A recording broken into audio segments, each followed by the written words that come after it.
جيبوتي منذ البداية كانت مع الشعب الصومالي منذ مؤتمر عرفة، ونحن كجيبوتيين فخورين إنه أول حكومة تأسست في عركة في جمهورية جيبوتي، وكذلك آخر حكومة.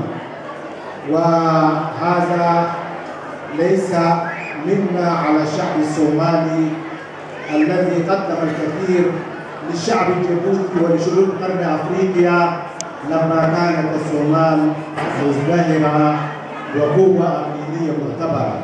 وندعو الله عز وجل ان يتوحد الشعب الصومالي وان تعود دوله الصومال كما كانت قوه اقليميه معتبره، وان يجد كل الشعب الصومالي كل ابناء الصومال مكانا في هذا الوطن الجميل أن يسعى للجميع.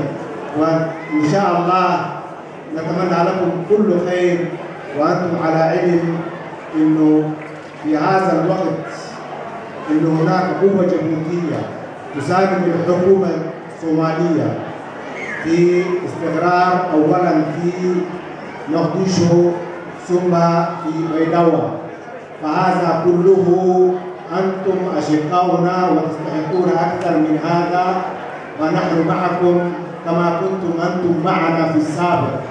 وشكرا لكم، وإن شاء الله الصومال يعود كما كان، وكل سنة وأنتم طيبين، وكل سنة والجالية الصومالية في الكويت بخير إن شاء الله.